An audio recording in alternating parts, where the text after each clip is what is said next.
So ayan, dito na kami kumain. Dito na kami naghapunan. Lilingo ko pa. B. B. Ito mapalapit sa ano. B, may tanong ako sa B. Bakit tayo dito naghapunan, B? Bakit tayo dito naghapunan? Bakit tayo dito naghapunan, B?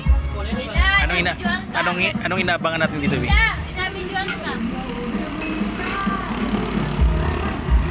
Anong inaabangan natin dito, B? Tamo, hermanos. Dito na kami naghapunan dahil inaabangan namin mag-start yung singing contest dito sa may Plaza de Bansud, province of Oriental Mindoro.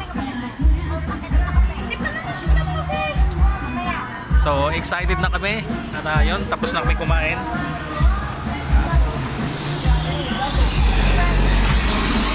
Nagdala kami ng pagkain dito para mas makatipid kasi pagka bumili ka ng pagkain sa mga stall dito mahal. So ang dami namin, so ilang kami dito pumunta?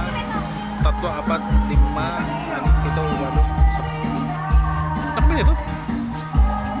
4, 5, 6, 7, 8, 9 yun, siyang kami nga na dito ngayon. So hermanos, see you later. At tignan natin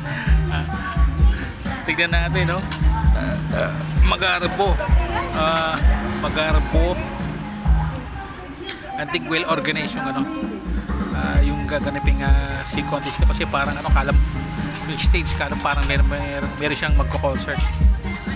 So sa Pasay di pa ako nakakakita ng ganong klaseng singing contest, ganong Garbo talagang pinaglaanan ng pondo yung singing contest nito. So mamaya ulit. Sabi ko,